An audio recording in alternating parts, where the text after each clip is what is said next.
Bueno, bienvenidos nuevamente.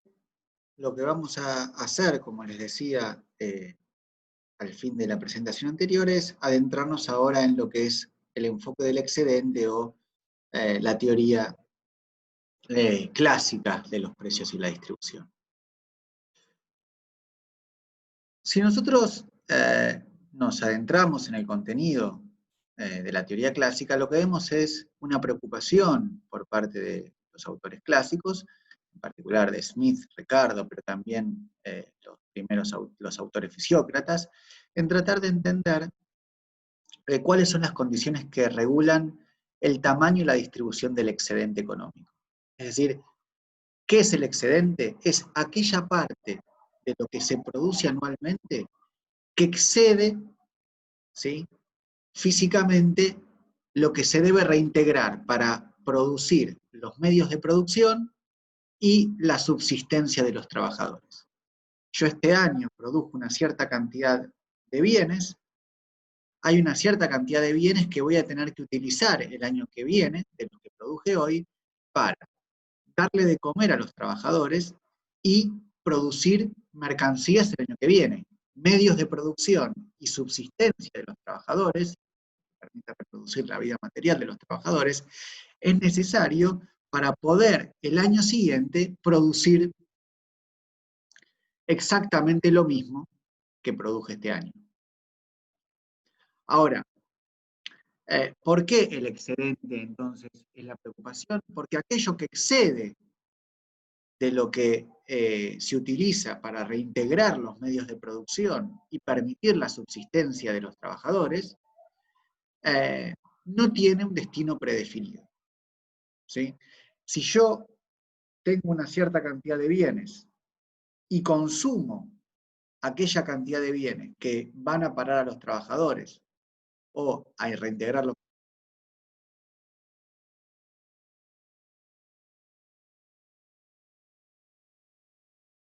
el proceso en una escala productiva invariada. En cambio, lo que excede de eso lo puedo consumir o tal vez lo puedo invertir. Y si lo invierto, es decir, si incremento la escala productiva, voy a poder tener crecimiento económico, voy a poder incrementar la riqueza de las naciones. Entonces, tratar de entender qué es lo que regula, qué determina el tamaño del excedente, es central para entender de qué depende la riqueza de las naciones. Por ejemplo, si nos adentramos en el contenido ahora de la teoría clásica, vemos que Ricardo observa que cuanto mayor es el tamaño del excedente que va a parar a los capitalistas, mayor será la inversión y el crecimiento. Cuanto más de la torta puede reducirse, digamos, aquella parte que debe ir a los trabajadores y a reintegrar los medios de producción, ese excedente, como para Ricardo, todo el excedente que va a parar a los capitalistas, se reinvierte en el proceso productivo, lo que se llama la ley de Say, es decir, todo lo que se ahorra en un año se reinvierte al año siguiente, eso va a generar inversión y crecimiento. Eso no es necesariamente así, a partir de los enfoques keynesianos sabemos que eso no es necesariamente así, pero no deja de ser interesante que está conectada el tamaño del excedente con la reinversión. Digo, supongamos que no es así, lo que marca el excedente es cuánto al máximo podría reinvertirse del proceso productivo para aumentar la escala productiva.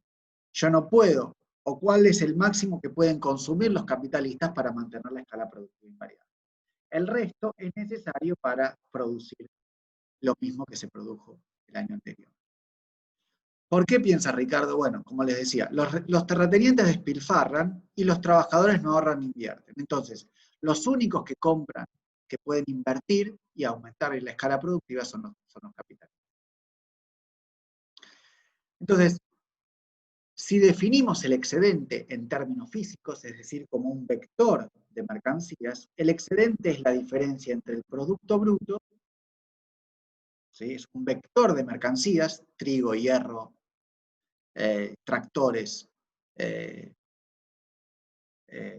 carne, ropa, etcétera, Ahí a eso hay que netearle aquel conjunto de mercancías que va a reponer los medios de producción. Parte del trigo se necesita, yo no puedo consumir todo el trigo, porque parte del trigo se necesita para plantar trigo para el año siguiente.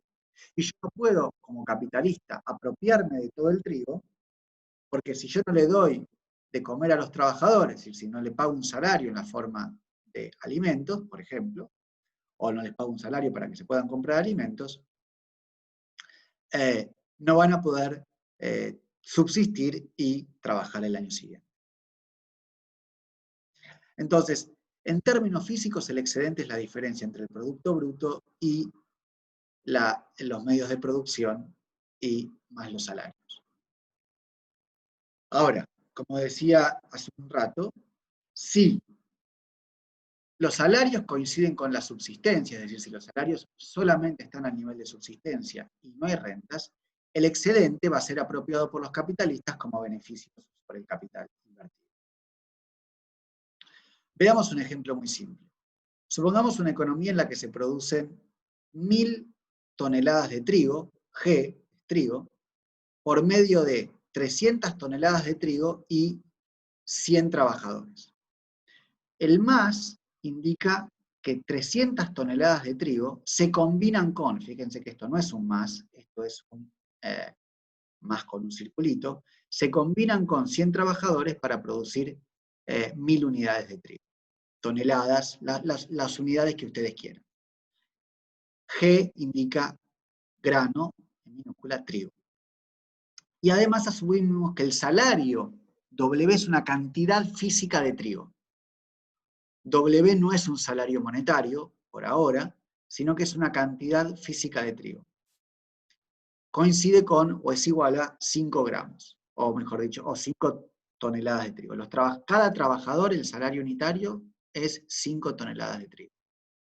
Entonces podemos obtener un producto neto. ¿El producto neto qué es? Es la diferencia entre el producto bruto neteado de aquella parte del producto que va a parar va a reponer los medios de producción. De esos 1000 unidades de producto que yo produje, hay 300 que tengo que separar como semillas de trigo para poder volver a obtener las 1000 unidades de trigo el año siguiente. Si yo planto más, si yo consumo las 1000 unidades de trigo, me quedo sin trigo para plantar. Y si consumo 800 unidades de trigo, solo me quedan 200 para plantar. Entonces el producto neto es la diferencia entre las 1000 unidades de trigo y las 300 que van a reponer los medios de producción. Y el excedente, o surplus, es la diferencia entre el producto neto, 700 unidades de trigo, y aquella parte de esas 700 unidades de trigo que reintegra o que va a parar a la subsistencia de los trabajadores. En esta economía muy tonta que estamos considerando hay 100 trabajadores, cada uno consume 5 toneladas de trigo por año, ergo 500 toneladas de trigo van a parar a los trabajadores. El excedente en esta economía, que es una economía en la que solo se produce trigo, consta de 200 unidades de trigo. O sea, de los 1000 unidades de trigo, hay 300 que van a parar a semillas, 500 que van a parar a la subsistencia de los trabajadores y 200 que constituyen el excedente. Si el capitalista decide consumir al final del proceso productivo más de 200 unidades de trigo, 201, necesariamente lo que quedará para las semillas de trigo y los trabajadores será menos que el periodo anterior. Y como cada trabajador necesita 5 unidades de trigo, y como para producir 1000 unidades de trigo se necesitan 300 unidades de trigo y 100 trabajadores, necesariamente si los capitalistas consumen más de 200 unidades de trigo, no va a poder reproducirse el periodo siguiente las 1000 unidades de trigo que se produjeron en este periodo. Alternativamente, si los capitalistas deciden consumir menos de 200 unidades de trigo, van a poder disponer de más unidades de trigo para poder incrementar la escala productiva. Podrían destinar, además de las 800 unidades de trigo que destinan entre salarios y semillas, parte de esas 200 unidades de trigo como excedente para incrementar la escala productiva. ¿Cuánto de eso dependerá de sus decisiones de inversión? ¿Cuánto quieren invertir? Entonces, por ejemplo, como les decía hace un momento, si invierten 80 gramos de los 200, ¿sí? O sea, si sabemos que para producir 1000 unidades de trigo se necesitan 800 unidades de trigo, 300 como semillas y 500 para los trabajadores, si los capitalistas deciden utilizar 80 unidades de trigo de esas 200, o sea, un 10% de lo que se necesita para producir 1000, 80 es un 10% de 800, 300 más 500, van a poder usar 30 como unidades de trigo, 50 como para pagar salarios y van a poder producir 100 unidades de trigo más. O sea, con 80 unidades de trigo van a poder incrementar la producción un 10%, porque van a poder producir, con 80 unidades de trigo van a poder pagar 30 de semillas, 50 de salarios, y con esa producción van a poder producir 100 unidades de trigo más, además de las 1000 que ya producen. Entonces, cuanto mayor es el excedente, mayor es la posibilidad de que haya crecimiento económico. Sin excedente, no habría siquiera clase de propietarios. O sea, si con 300 unidades de trigo y 500 unidades de trigo para los trabajadores se produjeran solamente que 800 unidades de trigo, no habría excedente, los capitalistas no podrían apropiarse de nada. ¿Está bien? Porque todo iría a reintegrar los medios de producción y los salarios. Entonces, una condición necesaria para que haya excedente es que las condiciones técnicas permitan producirlo. Es decir, que haya tal condición técnica que permita producir más de lo que se utilizó como insumo para la producción de ese bien. Supongamos ahora que tenemos una economía un poco más compleja. No solo se produce trigo, sino que también se produce hierro.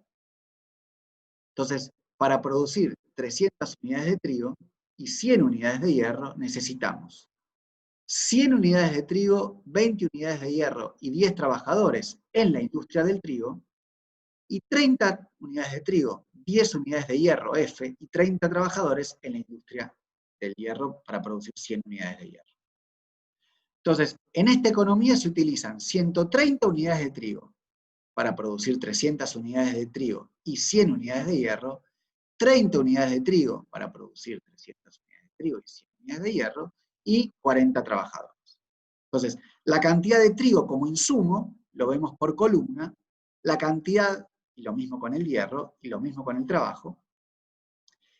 Esto lo digo ahora porque después vamos a representar en forma matricial la producción, ya lo vamos a ver, pero por ahora ven que por columna ven la cantidad de trigo como insumo, por fila ven la cantidad de trigo como producto. Es decir, por columna ven los requerimientos de trigo en las distintas industrias, por fila vemos los requerimientos de insumos en la industria del trigo, en la industria del hierro. Y además podemos asumir que el salario de los trabajadores, aquí la G no debería estar, debería ser W, ya no consta solamente de trigo, sino que cada trabajador consume 2 unidades de trigo y 1 unidad de hierro. ¿Ok? Cada trabajador consume 2 unidades de trigo y 1 unidad de hierro. En esta economía en la que hay 40 trabajadores, se consumen 80 unidades de trigo y 40 unidades de hierro. Los trabajadores. La masa salarial, en términos físicos, consta de 80 unidades de trigo, 40 unidades de hierro. Ahora, el producto neto, es decir, aquella parte del producto bruto que excede o que va a reintegrar, que excede lo que va a reintegrar a los medios de producción, consta de 170 unidades de trigo, es decir, los 300 de trigo que se producen de manera bruta, menos los 130 unidades de trigo que se necesitan, tanto en la industria del trigo como en la industria del hierro. Y además, 70 unidades de hierro, que son la diferencia entre las 100 unidades de hierro como producto bruto y las 30 unidades de hierro que se utilizan tanto en la industria del trigo como en la industria del hierro. El excedente, entonces, en esta economía, perdón, el producto neto en esta economía está formado de 170 unidades de trigo, 70 unidades de hierro, ese es el producto neto, y además, como la masa salarial, o sea, el salario total, está formado, como les dije, de 80 unidades de trigo y 40 unidades de hierro, el excedente en esta economía está formado de 170 menos 80, 90 unidades de trigo, 70 menos 40, 30 unidades de trigo. En esta economía, entonces, el excedente está formado de 90 unidades de trigo y 30 unidades de hierro. Es la diferencia entre el producto neto y la masa salarial. O sea, el salario unitario multiplicado por la cantidad de trabajadores. Fíjense, esto lo vamos a desarrollar más adelante, pero de alguna manera hemos reducido a los trabajadores a un consumo de mercancías. Los trabajadores, en realidad, importan en el proceso productivo en tanto consumidores de mercancías que sustraen parte del excedente. ¿Se entiende?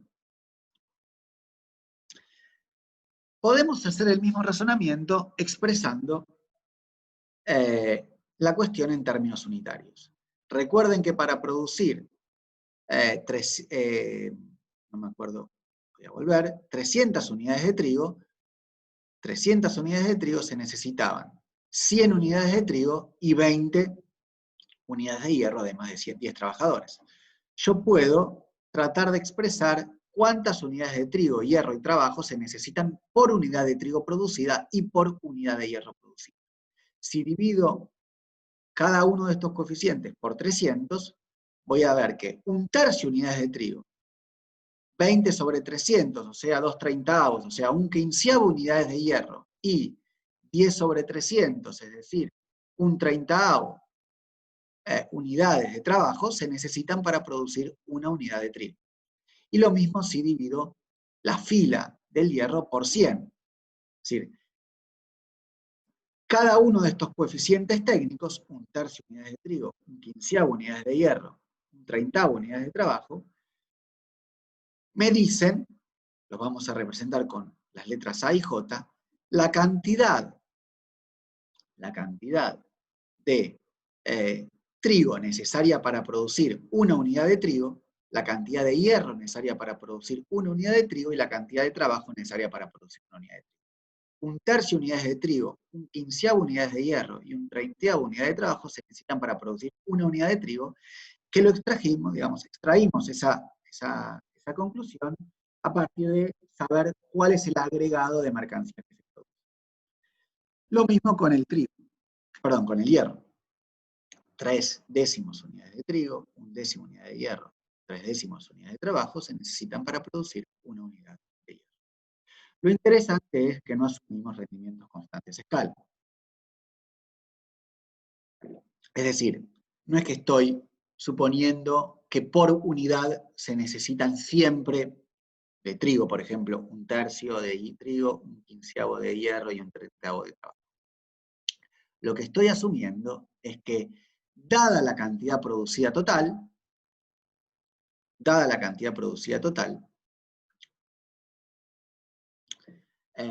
por unidad, para producir esas cantidades y no cualquier otra, los coeficientes técnicos son esos. Es decir, los coeficientes unitarios, las cantidades unitarias por unidad son esos. Tal vez si la producción fuera más grande, es decir, si aumentara la escala, los coeficientes técnicos disminuirían porque los rendimientos son crecientes, como decía Sraf. Es decir, tal vez cada uno de estos coeficientes disminuiría, dando a entender que para producir una unidad de trigo, cuando la escala productiva es mayor, y lo mismo con el hierro, o por ahí en una industria sí, en la otra no, la cantidad producida por unidad disminuiría. La cantidad necesaria de insumos por unidad disminuiría. O podría disminuir en algunos insumos y en otros no. Es decir, no estamos asumiendo rendimientos constantes a escala, sino que estamos viendo cuáles son los coeficientes técnicos para producir la cantidad que nosotros suponemos que se produce. Entonces, conociendo los coeficientes técnicos, conociendo los coeficientes técnicos, es decir, A11, A12, ¿qué es A11? A11 es la cantidad del bien 1 necesaria, o de la mercancía 1 necesaria para producir una unidad de la mercancía 1. Si la mercancía 1 es el trigo y la mercancía 2 es el hierro, lo que sabemos es que A11 es la cantidad necesaria de trigo para producir una unidad de trigo. Si yo multiplico la cantidad necesaria de trigo para producir una unidad de trigo, multiplico por la cantidad de trigo total que se produce, voy a tener una idea de cuánto trigo se necesita para producir una unidad de trigo. Cuánto trigo es necesario para producir las Q1 unidades de trigo que produzco. En esta economía que yo producía 300 unidades de trigo y A11 era un tercio, yo necesito en esta economía entonces un tercio por 300 es 100 unidades de trigo. Con 100 unidades de trigo produzco 300 unidades de trigo. ¿Está bien? Entonces, y además, en la industria del trigo. Y A12 es la cantidad de trigo que necesito para producir una unidad de hierro. Entonces, si yo multiplico A12, que es la cantidad de trigo necesaria para producir una unidad de hierro, y que en nuestro ejemplo era 3 décimos, lo multiplico por las 100 unidades de hierro que yo produzco, recuerden que se producían 100 unidades de hierro, entonces 3 décimos por 100 me va a dar 30. 3 décimos por 100 me da 30. Es decir, 3 décimos es la cantidad de trigo necesaria para producir una unidad de hierro, lo multiplico por todo el hierro que produzco, me da una medida de cuánto trigo necesito para producir todo el hierro que produzco. Entonces, de las 300 unidades de trigo que yo produzco, hay 100 que se utilizan en la producción de trigo y 30 que se utilizan en la producción del hierro. Ergo, me quedan 170 y 1 me dice el producto neto de trigo que produce esta economía. Y lo mismo con I2. Q2 es el producto bruto, A21 es la cantidad total de hierro necesaria en la producción del trigo. Acuérdense que 2 es el hierro, 1 es el trigo. El primer coeficiente, A21, me dice cuánto trigo se necesita para producir una unidad de hierro, cuánto hierro se necesita para producir una unidad de trigo, lo multiplico por la cantidad total de trigo que produzco, me da una medida del hierro necesario para producir todo el trigo que yo produzco. Y A22 es la cantidad de hierro necesaria para producir una unidad de hierro. Lo multiplico por la cantidad total de hierro que produce esta economía, veo cuánto del hierro que se produce es utilizado como insumo en la producción del hierro. Si yo sustraigo Q2, la producción total de hierro, la cantidad de hierro que utilizo en la producción del trigo y la cantidad de hierro que utilizo en la producción del propio hierro, me queda el producto neto de hierro. O sea, ¿cuánto es el producto neto? ¿Cuánto del producto total va a parar a salarios y excedente, que en este caso van a ser los beneficios del capital? Si además incluimos las subsistencias de los trabajadores, es decir, supongamos que en esta economía los trabajadores consumen, como dijimos, cada trabajador consume 2 unidades de trigo y 1 unidad de hierro. Entonces, en esta economía, la cantidad total de trabajo, ¿está bien? L total es la cantidad total de trabajo, es la cantidad unitaria de trabajo para producir, AL1 es la cantidad total de trabajo necesaria para producir una unidad de trigo. Lo multiplico por la cantidad de trigo que produzco, voy a saber cuántos trabajadores necesito en la producción de trigo. Vamos al ejemplo. Si yo produzco, dijimos 300 unidades de trigo, 300 unidades de trigo, y para cada unidad de trigo necesito un 30avo de trabajador, como si eso se pudiera dividir, digamos, es lo mismo cuánto es un trabajador, podemos renumerar, decir que un 30avo de trabajador en realidad es un trabajador o una hora de trabajo, lo que ustedes quieran.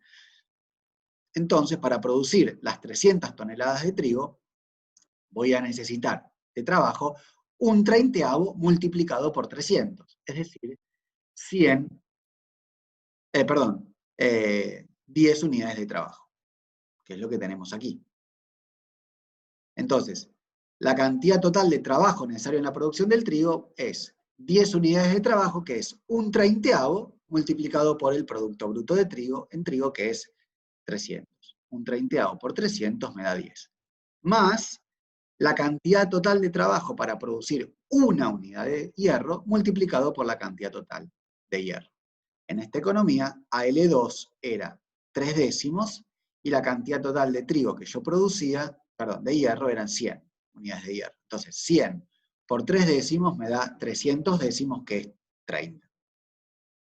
Entonces, esto me da la cantidad total de trabajadores en la producción de trigo, esto me da la cantidad total de trabajadores en la producción de hierro.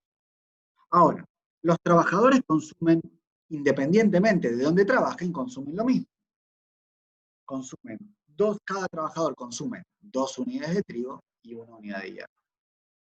Entonces, si yo quiero calcular el excedente, X1, es la diferencia entre el producto neto, el excedente de trigo es el producto neto de trigo, menos la cantidad de trigo, Z1, 2 gramos, que consumen los trabajadores que trabajan en esta economía.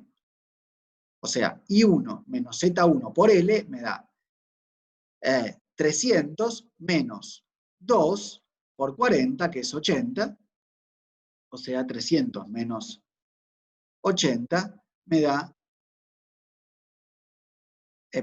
170 menos 80 me da 90.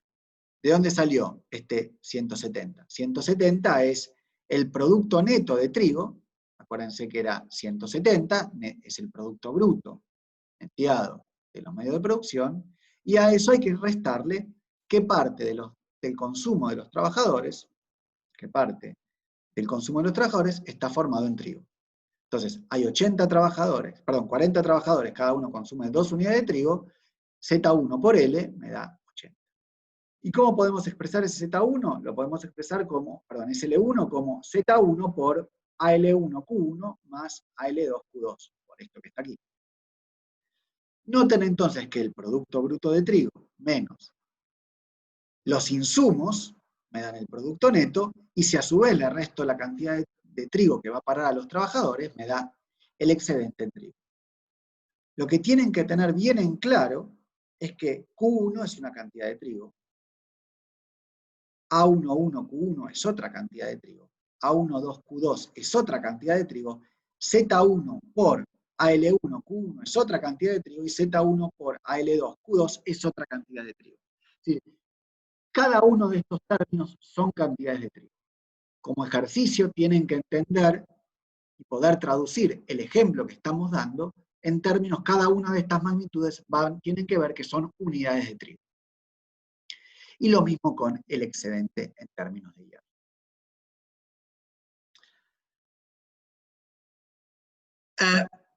¿Qué es lo que vamos a ver la clase siguiente? Bueno, en la clase siguiente vamos a ver el problema de la tasa de beneficios y los precios de producción. Porque supongamos que los salarios coinciden con la subsistencia y no hay rentas, sabemos que el excedente va a ser los beneficios que se apropian los capitalistas. El problema es entender cómo se distribuye ese excedente al interior de la clase capitalista. Y ese excedente, como se sabe, se distribuye en proporción del capital invertido. Quien invierte más capital se lleva una porción más del excedente. En el capitalismo funciona así. Ahora, para entender qué porción es donde cobra relevancia lo que se conoce como la tasa de beneficios. ¿Qué es la tasa de beneficios? Es el cociente entre beneficios y el valor del capital.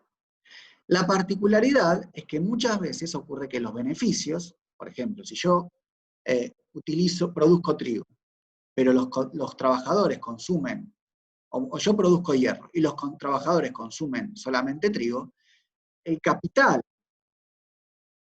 y para producir hierro se utiliza trigo como medio de producción, ¿está bien? El capital va a ser trigo, tanto para medio de producción, tanto para alimentar a los trabajadores, pero los beneficios van a ser la diferencia entre una producción de trigo, de hierro, y lo que me queda una vez que pagué salarios y repuse con medio de producción. Es decir, en general, el problema es que para determinar la tasa de beneficios voy a tener en el numerador y en el denominador coeficientes que están medidos en unidades distintas. Porque el numerador va a ser la diferencia entre lo que yo recaudo cuando vendo el hierro y lo que yo pago en concepto de trigo para los capitalistas, para los trabajadores y para las semillas. Obviamente que para producir hierro no se necesitan semillas de trigo, pero estoy haciendo una metáfora, digamos, un ejemplo. Entonces, la única manera de que yo pueda homogeneizar beneficios y valor del capital en una misma unidad, o sea, para que yo pueda expresar la tasa de beneficios como un número puro, beneficios y valor del capital tienen que estar expresados en una misma unidad, en dinero, esencialmente. Porque la tasa de beneficios, que es el cociente entre los beneficios y el valor del capital, es un número puro, es un 10% o 0,1, 20%, que en general depende, para ser un número puro, de que tanto el numerador como el denominador estén expresados en la misma unidad. Entonces, para determinar la tasa de beneficios, lo que necesitamos es poder expresar a los beneficios y al capital, es decir, cuánto tengo que adelantar yo de la producción en forma de capital, ya sea para pagar los medios de producción y eventualmente para pagar salarios, dependiendo de cómo de la estructura de pagos, ya lo vamos a ver la clase que viene, necesito homogeneizar beneficios y valor del capital en una misma, expresar ambas cosas en una misma unidad. Es decir, voy a tener que conocer cuáles son los precios de lo que vendo y los precios de lo que compro para que ellos se expresen en términos de valor. Y a ese problema es al que los clásicos no dieron una solución satisfactoria. Pero eso lo vamos a ver recién la clase que viene. Con esto me despido.